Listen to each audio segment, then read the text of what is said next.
آج کے اس آنے والے رمضان المبارک کے مہینے کے بارے میں چند بات عرض کروں گا، اس لیے کہ آج کے بعد جو رمضان المبارک کا مہینہ ہمارے سامنے آ رہا ہے، اس رمضان المبارک کے مہینے میں ہمیں اور آپ کو دن بھر بھوکے پیاسے رہنا ہوگا، اور ہم اور آپ جو اس رمضان المبارک کے مہینے میں دن بھر بھوکے پیاسے رہیں گے تو اس سے ہمارا فائدہ ہونا چاہیے، اس لیے کہ اس دنیا کے اندر انسان کوئی بھی کام کرتا ہے وہ اس مقصد سے کرتا ہے کہ اس سے اس کا فائدہ حاصل ہو۔ تو اسی طرح اگر ہم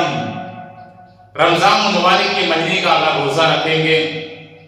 تو ہم اس ارادے سے روزہ رکھیں گے، اس نیت سے ہم روزہ رکھتے ہیں کہ اللہ تبارک و تعالی ہم سے راضی ہو جائے، ہمارا روزہ قبول ہو جائے۔ لیکن ہم اور آپ اگر اس دنیا کے اندر روزہ رکھتے ہی اگر ہم گناہ کا کام کریں گے، ایک دوسرے کی برائی بیان کریں گے، روزہ رکھ کر کے ہم ایک دوسرے سے دغابازی کریں گے، روزہ رکھ کر کے اگر ہم حرام کمائی کو نہیں چھوڑ رہے ہیں، روزہ رکھ کر کے اگر ہم گناہوں سے نہیں بچ رہے ہیں تو پھر ہمارا روزہ رکھنے سے کوئی فائدہ نہیں ہوگا۔ عزیز دوستو،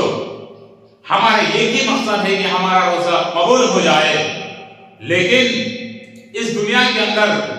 ایک چیز کو آپ دیکھ رہے ہیں جس کا نام موبائل رکھا جاتا ہے۔ یہ موبائل، اس کے اندر بہت ساری چیزیں ہیں، اس موبائل کے ذریعے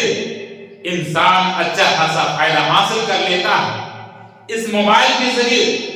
انسان اگر صحیح چیز کا استعمال کرنا چاہے تو وہ بہت ان کے لیے فائدہ مند ہے، لیکن یہی موبائل اگر آپ غلط راستے سے یوز کرتے ہیں تو یہ موبائل آپ کے لیے فتنہ ہے۔ عزیز دوستو،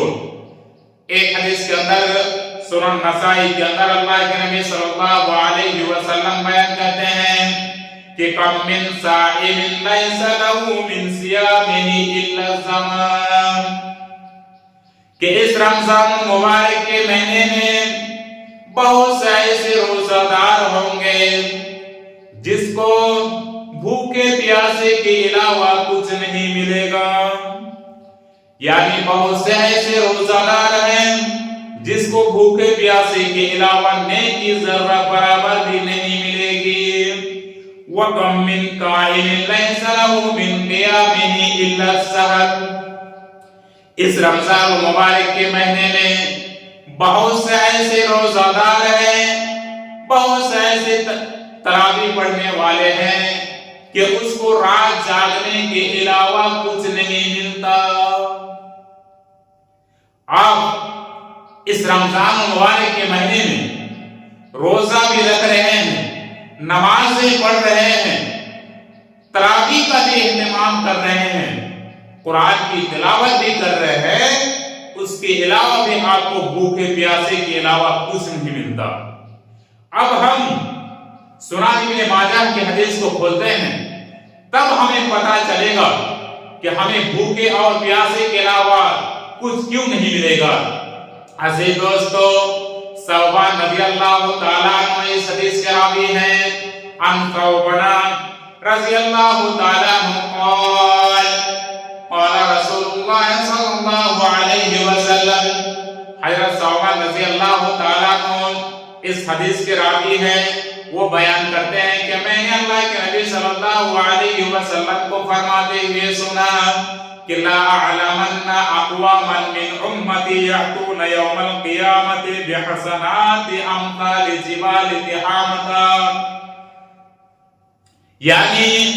میں ان لوگوں کو جانتا ہوں، یہ اللہ کے نبی صلی اللہ علیہ وسلم بیان کرتے ہیں کہ لا اعلمن اقواما من امتی یأتون یوم القیامت بحسنات امثال جبال تہامہ بیضاء،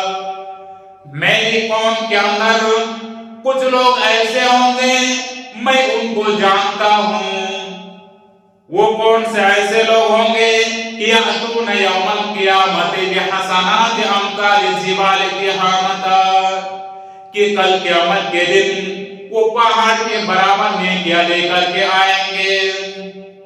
پہاڑ کے برابر نیکیاں لے کر کے آئیں گے، فَيَجْعَلُهَا اللَّهُ عَزَّ وَجَلَّ هَبَاءً مَنثُورًا، لیکن اس پہاڑ کے برابر نیکیوں کو اللہ تبارک و تعالی برباد کر دے گا۔ اب ہمیں سوچنا ہے، غور و فکر کرنا ہے کہ اللہ کے نبی صلی اللہ علیہ وسلم اس حدیث کے اندر بیان کرتے ہیں کہ میری امت میں کچھ لوگ ایسے ہوں گے جن کو میں جان رہا ہوں کہ وہ کل قیامت کے دن پہاڑ کے برابر نیکیاں لے کر کے آئیں گے، اس کے باوجود بھی اس نیکیوں کو اللہ تبارک و تعالی ہوا میں اڑا دیں گے۔ صحابہ رضی اللہ تعالی عنہ بیان کرتے ہیں، قال صحابہ یا رسول اللہ، اے اللہ کے نبی صلی اللہ علیہ وسلم آپ ہمیں بتلائیے، صفہم لنا جلہم لنا، اے اللہ کے نبی صلی اللہ علیہ وسلم آپ ہمیں بتلائیے کہ وہ کون لوگ ہیں، کہ وہ کون سے ایسے گناہ ہیں جس گناہوں کی کرنے کی وجہ سے اللہ تبارک و تعالی ہماری نیکیوں کو برباد کر دیں گے، آپ ہمیں کھول کھول کر بیان کر دیجئے، اللہ نکون منہم، تاکہ ہم ان میں سے نہ ہو جائے۔ یعنی صحابہ رضی اللہ تعالیٰ عنہ کہنا یہ چاہتے ہیں کہ اللہ کے نبی صلی اللہ علیہ وسلم آپ ہمیں ایسے گناہوں کے بارے میں بتا دیجئے تاکہ ہم انجانے میں اس گناہوں کو نہ کریں، تو آپ ہمیں بتا دیجئے، آپ ہمیں کھول کھول کر بتا دیجئے تاکہ ہم ان گناہوں سے بچ جائیں۔ قال نبی صلی اللہ علیہ وسلم، اللہ کے نبی صلی اللہ علیہ وسلم بیان کرتے ہیں کہ اما انہم اخوانکم ومن جلدتکم، یہ تمہارے ہی بھائی ہیں اور تمہاری ہی جنس سے ہیں، تمہاری قوم سے ہیں، یہ تمہارے ہی جنس ہیں، تمہارے بھائی ہیں، جن کی نیکیوں کو اللہ تبارک و تعالی ہوا میں اڑا دے گا۔ وَيَأْخُذُونَ مِنَ اللَّيْلِ كَمَا تَأْخُذُونَ، اے صحابہ رضی اللہ تعالیٰ عنہ وہ ایسے نماز ادا کرتے ہیں جس طرح تم بھی نماز ادا کرتے ہو، وَلَكِنَّهُمْ أَقْوَامٌ، لیکن وہ ایسی قوم ہے، لیکن وہ ایسے لوگ ہیں کہ اِذَا خَلَوْا بِمَحَارِمِ اللَّهِ انتهكوها، جب وہ رات کو سوتے ہیں تو موبائل کا فیس بک اوپن کر کے وہ گندی چیزوں کو دیکھتے ہیں، وہ گناہوں کا ارتکاب کرتے ہیں، وہ تنہائیوں میں جب ہوتا ہے تو رضائی کے اندر، لحاظ کے اندر وہ چوری چھپ کے گناہ کر رہے ہیں۔ اس حدیث کو سنانے کا مطلب یہ ہے کہ اے گاؤں کے سماج کے لوگوں، آج تمہارے اندر جوانی ہے، اس جوانی میں آپ پڑھ کر کے آپ موبائل کے ذریعے آپ گندی چیزوں کا استعمال کر رہے ہیں، آپ گندی چیزوں کو دیکھ رہے ہیں۔ اللہ کے نبی صلی اللہ علیہ وسلم بیان کرتے ہیں کہ اگر آپ تنہائی میں موبائل کے ذریعے آپ چپ کے بات کر رہے ہیں، لڑکیوں سے بات کر رہے ہیں اور آپ گناہ کا ارتکاب کر رہے ہیں، اور اس رمضان مبارک کے مہینے میں اگر آپ روزہ رکھیں گے تو آپ کے اس روزے کو اللہ تبارک و تعالی ہوا میں اڑا دیں گے، کوئی فائدہ نہیں ہوگا سے دوستو۔ اس لیے ہم اور آپ اگر اس رمضان مبارک کے مہینے میں روزہ رکھتے ہیں تو روزہ رکھنے کے ساتھ ساتھ ہمیں گناہوں سے بھی بچنا ہے، ہمیں حرام کاموں سے بھی بچنا ہے۔ عزیز دوستو،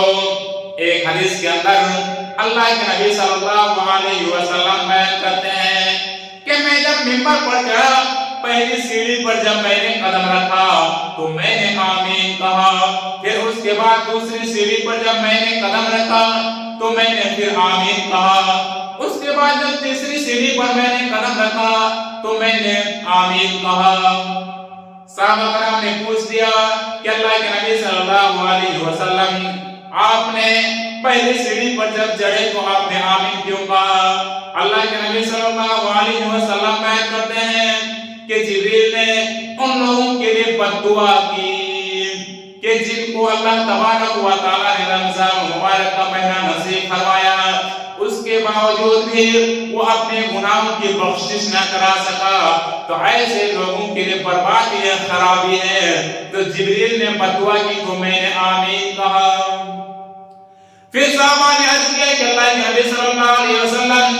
آپ نے دوسری سیڑھی پر جب قدم رکھا تو آپ نے آمین کیوں کہا؟ اللہ کے نبی صلی اللہ علیہ وسلم بیان کرتے ہیں کہ جبریل نے بد دعا کی کہ ایسے آدمی کے لیے ہلاکت و بربادی ہے جو اپنے والدین کو بڑھاپے کی عمر میں پائے اور ان کی خدمت کر کے اپنے آپ کو جنت کا حقدار نہیں بنایا۔ ایسے آدمی کے لیے بھی خرابی ہے، ایسے آدمی کے لیے بھی بربادی ہے۔ تو میں نے آمین کہا۔ پھر اللہ کے نبی صلی اللہ علیہ وسلم سے سوال کرتے ہیں کہ اللہ کے نبی صلی اللہ علیہ وسلم، آپ منبر پر جب چڑھے تیسری سیڑھی پر تو آپ نے آمین کیوں کہا؟ اللہ کے نبی صلی اللہ علیہ وسلم بیان کرتے ہیں کہ صحابہ کرام، میں نے تیسری سیڑھی پر جب چڑھا تو آمین اس لیے کہا کہ جبرائیل نے بد دعا کی ان لوگوں کے لیے، جبرائیل نے بد دعا کی ان لوگوں کے لیے کہ وہ آدمی بھی برباد ہو جائے، وہ آدمی بھی ہلاکت میں ہے۔ جب ان کے سامنے ان کے نبی کا نام لیا جائے تو ان پر درود نہ بھیجے، ایسے آدمی کے لیے بھی میں نے بد دعا کی تو میں نے آمین کہا۔ دوستو، اس رمضان مبارک کے مہینے میں بہت سارے ذرائع ہیں گناہوں سے بچنے کا، اور نیکی کرنے کے بھی بہت سے راستے ہیں۔ آپ اس رمضان مبارک کے مہینے میں زیادہ سے زیادہ اللہ تبارک و تعالیٰ کو یاد کیجیے، 5 وقت نماز کی بھی پابندی کیجیے۔ یہی گناہوں سے معافی کا مہینہ ہے عزیز دوستو۔ آپ جتنا زیادہ ہو سکے مسجد سے دل لگائیے، 5 وقت نماز کی بھی پابندی کیجیے، قرآن وغیرہ کی بھی تلاوت کیجیے۔ آخر میں اللہ تبارک و تعالیٰ سے دعا ہے کہ اللہ تبارک و تعالیٰ ہم تمام مسلمانوں کو فطروں سے بچائے اور گناہوں سے بچائے، آمین۔